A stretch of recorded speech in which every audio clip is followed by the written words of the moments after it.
Hello students, आज की इस वीडियो में मैं आपको बताऊंगा Haryana board class 9 English book है आपकी बिहाइव, इसके इम्पोर्टेंट क्वेश्चंस 2024 के लिए। कंप्लीट बुक के इम्पोर्टेंट क्वेश्चन इस वीडियो में हम करेंगे। शुरू करते हैं वीडियो को।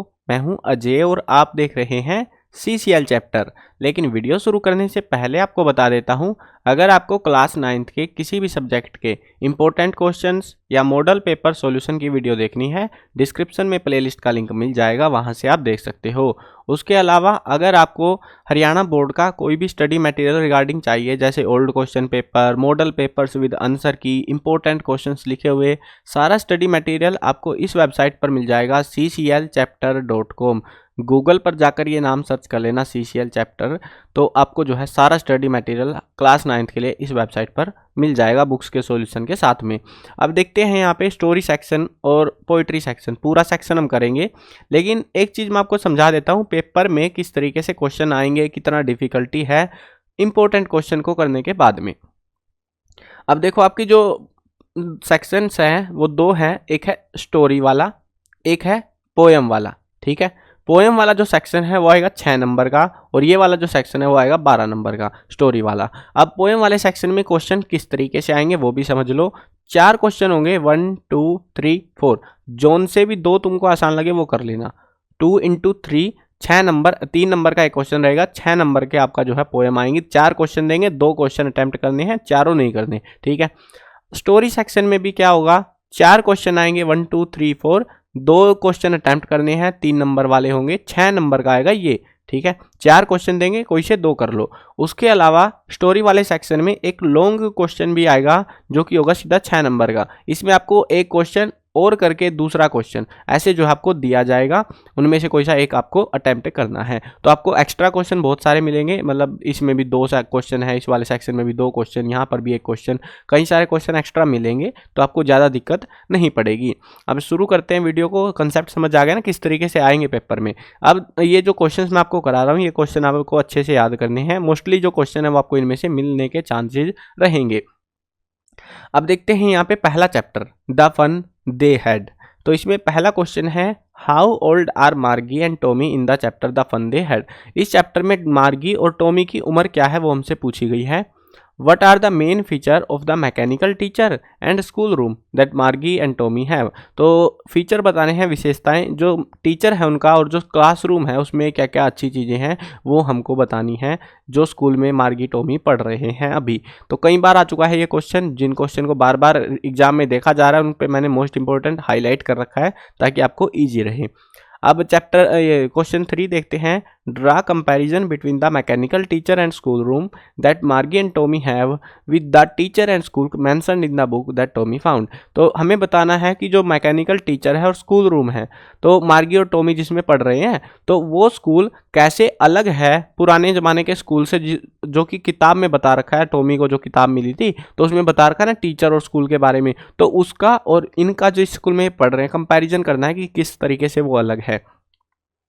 चैप्टर 2 देखते हैं। चैप्टर 2 में से बहुत सारे क्वेश्चन मिलते हैं, 2 सेक्शन है वैसे भी इसमें, एक बिस्मिल्लाह खां वाला है, एक एवलिन ग्लैनी वाला है। तो दोनों में से क्वेश्चन आते हैं हमारे। Where was shehnai played traditionally. Shehnai traditionally कहाँ पर ये जो है बजाई जाती है। How did Bismillah Khan change this. तो बिस्मिल्लाह खां ने इस तरीके को इसको कैसे जो है बदल दिया है। तो यहाँ पे साथ में जो है आपको मेंशन भी मिलेगा, the sound of music the shehnai of Bismillah Khan. इस वाले चैप्टर से ये मेंशन करते हैं एग्जाम में जब भी क्वेश्चन आता है, ताकि आपको भी दिक्कत ना हो, और वैसे भी मैंने आपको चैप्टर वाइज करा दिए हैं तो भी आपको दिक्कत नहीं होगी। When was Evelyn deafness first notice? When was it confirmed? तो एवेलिन की जो है डीफनेस कैसे जो है नोटिस की गई पहली बार, और ये कैसे कंफर्म हुई वो भी बताना है। Why did Evelyn say that man with bushy beard give her trouble? तो एवेलिन ने ऐसा क्यों कहा कि जो बुशी बियर्ड वाला आदमी था उसने उसको जो है समस्या दे दी है, प्रॉब्लम दे दी है। Why did Aurangzeb ban on playing pungi. Aurangzeb ने पुंगी बजाने पर बैन क्यों करा। Where did Bismillah Khan play shehnai on 15 August 1947। Bismillah Khan ने जो है शहनाई कहाँ पर जो है बजाई थी 15 अगस्त को। Why was the event historic. और ये जो इवेंट था 15 अगस्त 1947, ये हिस्टोरिक क्यों था, क्योंकि देश आज़ाद हुआ था ना उस टाइम पे, तो उसके रिगार्डिंग ये आपको बताना है यहाँ पे। चैप्टर 3 देख लो, the little girl. Kezia effort to please her father resulted in displeasing him very much, how did this happen. तो केजिया ने जो है एफर्ट करा कि अपने पिता को वो खुश कर सके, लेकिन वो उल्टा हो गया था मामला। तो ये कैसे हुआ इसके बारे में बताना है। Kezia effort to please her father resulted in displeasing him, ये तो सेम ही क्वेश्चन आ गया यार, सेम क्वेश्चन है ये, इसको काट दो, ये इंपॉर्टेंट क्वेश्चन है, ठीक है। Father who seems hard from outside is not so from within, कि जो पिता है उसका केजिया का, वो बाहर से तो हार्ड दिख रहा है लेकिन वो अंदर से वैसा नहीं है।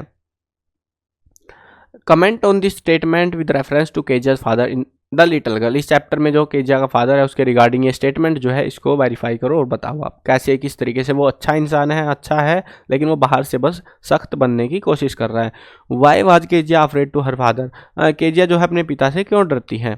In what ways did Kezia's grandmother encourage her to get to know her father, तो किस तरीके से जो है उसकी ग्रैंड मदर ने जो है एनकरेज करा उसके पिता के बारे में जानने में। नेक्स्ट चैप्टर देखते हैं, आ ट्रूली ब्यूटीफुल माइंड। इसमें पहला क्वेश्चन है, what did Einstein call his desk drawer at work, why. तो आइंस्टाइन ने जो है अपने डेस्क ड्रॉवर को मतलब कॉल क्यों किया काम करते टाइम पे, उसके पीछे रीजन देना हमको। Who was Albert's first wife, Albert की पहली पत्नी कौन थी उसके बारे में बताना है। Why does the world remember Einstein as the world citizen, Einstein को लोग वर्ल्ड सिटीजन के तौर पे क्यों जानते हैं वो बताना है। How did Einstein react to the bombing of Hiroshima and Nagasaki, जब हिरोशिमा नागासाकी जापान में ये जगह है जहां पर बम ब्लास्ट हुए थे न्यूक्लियर, तो उसके ऊपर आइंस्टाइन का क्या रिएक्शन था उसके बारे में हमको बताना है। नेक्स्ट चैप्टर है हमारा the snake and the mirror. I was turned to stone when does the doctor say so, why। तो आई जो है डॉक्टर कहता है ये statement, I was turned to stone, तो ये स्टेटमेंट डॉक्टर ने कब कही थी और क्यों कही थी, क्या रीजन था इसके पीछे। What kind of person does the doctor want to marry, doctor की कैसे पर्सन से जो है शादी करना चाहता है। What was the doctor reaction to sight of the snake, तो सांप को देखने पर डॉक्टर का क्या रिएक्शन था वो बताना है। नेक्स्ट चैप्टर है हमारा माई चाइल्डहुड। इसमें पहला क्वेश्चन है, how does Abdul Kalam describe his 3 close friend. तो ये माई चाइल्डहुड ये ब्रैकेट में हर एक चैप्टर में मिलेगा, हर एक क्वेश्चन में आपको ऐसे मेंशन किया होगा, एग्जाम में जब पेपर आपके हाथों में आएगा तब भी आपको मेंशन किया होगा। आपका जो पेपर है वो आपका बोर्ड की साइड से आएगा, लेकिन चेक जो है स्कूल में करेंगे टीचर्स आपके, तो उस तरीके से जो है आपको ईजी भी रहेगा।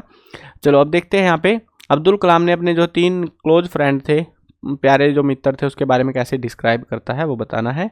Where was Abdul Kalam born, ये शायद मुझे नहीं लग रहा आएगा क्योंकि छोटा क्वेश्चन है। What was the attitude of the science teacher toward APJ Abdul Kalam, APJ Abdul Kalam के प्रति साइंस का जो टीचर था उसका क्या रवैया था वो बताना है। Who was Abdul Kalam childhood friend, childhood का अब्दुल कलाम का बचपन का कौन सा दोस्त था। What did they letter become, और बाद में वो क्या बन गए। नेक्स्ट चैप्टर है reach for the top. How did Santosh help her fellow climbers during the 1992 Everest mission, तो संतोष ने जो है कैसे अपने साथियों की मदद करी थी 1992 एवरेस्ट मिशन के दौरान में। What show Santosh Yadav concern for the environment, Santosh Yadav जो है एनवायरनमेंट के बारे में बताती है चैप्टर में, तो उसी के बारे में क्या कंसर्न था, क्या बातें बताई है वो बताना हमको। Why did Sharapova leave Siberia for USA, तो यूएसए के लिए जो है लीव क्यों कर दिया साइबेरिया को ये इसने शारापोवा ने, तो इसके पीछे रीजन देना है हमको। नेक्स्ट चैप्टर है काठमांडू, नेपाल की जो कैपिटल है। What is the belief at Pashupatinath about the end of Kalyug, तो इसमें जो है पशुपतिनाथ जो है मतलब भगवान शिव की बात करते हैं यहाँ पे, तो इसमें जो है क्या बिलीफ है, क्या मान्यता है वहाँ पर कि कलयुग किस तरीके से अंत होगा, खत्म हो जाएगा। Listen to the music of the flute in the square, the author is reminded of various kind of flute, which kind does he describe, तो यहाँ पे बताते हैं कि अलग अलग टाइप की म्यूजिक सुनता है ऑथर, तो कौन कौन सा वो डिस्क्राइब करता है, उनके नाम हमको यहाँ पे बताने हैं। एक चीज़ और जरूर करना, देखो आपको लग रहा होगा कि सर ये तो बहुत कम क्वेश्चन है, इनमें से पक्का आ भी जाएंगे। देखो ये जो क्वेश्चन हैं ये एग्जाम वाले हैं प्रीवियस ईयर के, आपको जो है एक चीज़ जरूर ध्यान रखनी है, ये जो क्वेश्चन है इनको कर लेना, इसके बाद टाइम आपके पास होगा ऑलरेडी, थोड़ा बहुत तो बचा होगा। आपको जो है बुक में जो अभ्यास वाले टेक्सचुअल वाले क्वेश्चंस है और बुक चैप्टरों के अंदर अगर कोई क्वेश्चन एक आध चैप्टर में मिल जाते हैं इंटरनल क्वेश्चंस, तो ये भी साथ में पढ़ लेने हैं, फिर आपकी जो तैयारी है इंग्लिश की क्वेश्चन फिर आपको बाहर से नहीं मिलेगा, आपकी तैयारी बिल्कुल बढ़िया हो जाएगी। इनको भी जरूर पढ़ना, और ये क्वेश्चन देखो हर एक चैप्टर से मैंने एक एक दो दे रखा है, ज़्यादा क्वेश्चन नहीं है, है ना, तो आपको जो है एक्स्ट्रा में ये क्वेश्चन पढ़ लेने हैं। चैप्टर 9 देखते हैं, if I were you. What was Gerrard's Christian friend, Gerrard का क्रिश्चियन फ्रेंड जो था वो क्या था। They can not hang me twice, who says this, ये बात किसने कही थी कि वो मुझे 2 बार नहीं लटका सकते। वाई डज द स्पीकर से इट, और स्पीकर ने यानी कि ऑथर ने ये बात क्यों कही है। Why does the intruder choose Girard as the man whose identity he wants to take on, तो उसकी आइडेंटिटी जो पहचान है उसको लेना चाहता है, तो उसके बारे में हमें बताना है। What is Gerrard's profession, Gerrard का प्रोफेशन क्या है। Why does the intruder want to kill Gerrard, intruder जो है जिरार्ड को क्यों मारना चाहता है। How does Gerrard befool the intruder with his false story, कैसे वो जो अपनी कहानी से उसको बेवकूफ़ बनाता है। ये थे हमारे स्टोरी बेस्ड सेक्शन। अब देखते हैं poetry based section. Poetry based section में जो है पहली पोएम है the road not taken.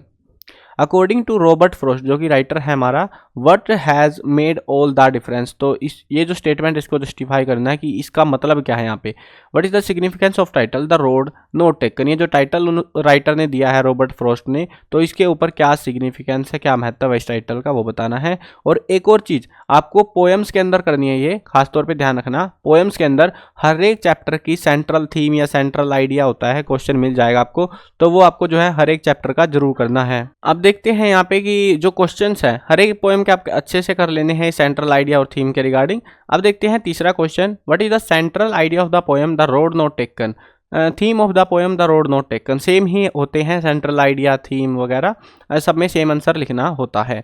Next chapter देखते हैं, दूसरा चैप्टर विंड, मतलब पोएम है दूसरी। What should we do to befriend wind, हमें हवा को दोस्त बनाने के लिए क्या करना चाहिए। What should we do to make friend with the wind, दोनों में सेम ही आंसर आपको टेपना है, लेकिन थोड़ा बहुत ट्विक करना पड़ सकता है आपको। ये वाला क्वेश्चन मोस्ट इंपॉर्टेंट है आपका। अगला देखते हैं रेन ऑन द रूफ। इसमें जो है पहला क्वेश्चन है, what does the poet consider to be a bliss in the rainy season, तो पोइट जो है कैसे अपने आप को कंसिडर करता है, ये जो स्टेटमेंट है इसके अकॉर्डिंग आपको बताना है। What does the poet like to do when it rains, poet को कैसे पसंद है जब रेन होती है उसके बारे में बताना है। Is the poet now a child, क्या पोइट अभी भी बच्चा है। Is his mother still alive, क्या उसकी माँ अभी भी जिंदा है। अपने रिव्यू देने हैं इस बारे में तो आपको। नेक्स्ट चैप्टर है द लेक इजले ऑफ इनिस्फियर, इसमें एक ही क्वेश्चन आया अब तक एग्जाम में, कम ही आता है इस पोएम में से। Where does the poet want to go and why, poet कहाँ जाना चाहता है और क्यों जाना चाहता है। नेक्स्ट चैप्टर है अ लीजेंड ऑफ द नॉर्थलैंड, इसमें जो है पहला क्वेश्चन है, why did the Sant punish the women, संत ने जो है वुमेन को क्यों पनिश किया। व्हाट वाज द पनिशमेंट, और पनिशमेंट के तौर पे उसको क्या दिया था, मतलब क्या पनिशमेंट दी थी। How does the woodpecker get her food, woodpecker अपना भोजन कैसे पाता है। What did Saint Peter ask the old lady for, Saint Peter ने जो है ओल्ड लेडी से किसके बारे में पूछा। वट वाज लेडीज रिएक्शन, और लेडी का उस पर क्या रिएक्शन था। What circumstances led to the turning of the miser old lady into a woodpecker, तो क्या जो है सर्कमस्टांस रहे कि वो जो है उसमें बदल गई ओल्ड लेडी वुड पैकर में। नेक्स्ट चैप्टर है, नेक्स्ट पोएम है हमारी नो मैन आर फॉरन, इसमें पहला क्वेश्चन है हमारा, what shall happen if we hate our brothers, क्या होगा अगर हम हमारे भाइयों से नफरत करते हैं। तो पोएम के अकॉर्डिंग बताना आपको, कहीं आप अपने रिव्यू देने लग जाओ। How does the poet James Kirkup suggest that all people living on earth are same in the poem no man are foreign, give any 3 point, कोई 3 पॉइंट आपको देने हैं, क्योंकि 3 नंबर का आपको बता दिया था मैंने, 3 नंबर के 2 ही क्वेश्चन आने हैं पोएम्स में से, तो लॉन्ग क्वेश्चन नहीं आएगा, ठीक ठाक लिखना। 3 नंबर में आपको कम से कम 3 ही लाइनें लिखनी है, ज़्यादा भी 3 ही लिखनी है, ठीक है। इससे आगे आंसर लिखने की जरूरत नहीं है ज़्यादा बड़ा, ठीक है, ज़्यादा छोटा भी मत लिख देना, लेकिन 3 नंबर में आएगा तो उसे हिसाब से लिखना है। 2 से 3 लाइन, 2 लाइन कम से कम, 3 लाइन ज़्यादा से ज़्यादा, इसके बीच में ही आंसर आपका रहना चाहिए। तो अगला चैप्टर देखते हैं, on killing a tree, tree को मारने पर। How does a tree grow up, tree कैसे बड़ा होता है। Explain in detail the symbolic significance of the poem on killing a tree, हमको जो है सिंबॉलिक सिंबल्स इस्तेमाल हुए ना पोएम के अंदर, तो सिंबल्स की क्या महत्व है वो बताना है पोएम में। सेंट्रल आइडिया बताना है इस पोएम का, जो कि मैंने बता दिया है, सारी पोएम्स का ही करना है आपको। नेक्स्ट पोएम है और लास्ट पोएम है, a slender slumber did my spirit seal. इसमें how does the poet react to his loved one's death in the poem. जब पोएट की जो लव्ड वंस है उसकी डेथ हो जाती है तो पोएट कैसे रिएक्ट करता है इस पोएम में, तो वो हमको यहाँ पे बताना है। देखो एक चीज ध्यान रखना, पोएम्स के अंदर जो स्टोरी वाला सेक्शन था ना, उसमें जो भी चैप्टर्स थे सभी चैप्टर के जो क्वेश्चन जो आपको एग्जाम में मिलेंगे उनमें ब्रैकेट में चैप्टर का नाम मिलेगा, लेकिन जो पोएम्स होंगी वहां पर कुछ नहीं मिलेगा, वहां पर आपको खुद से दिमाग लगाना है कौन सी पोएम का क्वेश्चन है। तो इस चीज में थोड़ी सी डिफिकल्टी रहेगी। वैसे 4 क्वेश्चन आएंगे तो उनमें से 2 क्वेश्चन मिल जाएंगे, और चांसेस होते हैं लगभग, मैंने हर एक बार देखा है कि एक क्वेश्चन ऐसा मिलता है जिसमें सेंट्रल आइडिया या थीम आपसे पूछी जाती है। ठीक है, तो इस चीज़ का ध्यान रखना। बाकी पूरी बुक में आपको टेक्सचुअल और इंटरनल क्वेश्चन जरूर करने हैं, इनमें से ही मिलते हैं मोस्ट ऑफ द टाइम तो क्वेश्चंस आपको। बाकी मैंने इंपॉर्टेंट क्वेश्चन आपको ये करा दिए हैं। आई होप समझ में आ गया होगा, सारे डाउट क्लियर हो गए होंगे। बाकी जो स्टडी मटेरियल है आपको सारा cclchapter.com वेबसाइट पर मिल जाएगा, तो वहाँ से भी कर सकते हो। और अगर आप चैनल पर नए हो तो चैनल को सब्सक्राइब कर लो, क्योंकि आने वाली क्लासेज में भी आपको इसी चैनल पर पढ़ाई जो है अच्छे से कराई जाएगी। मिलते हैं नई वीडियो में, बाय बाय।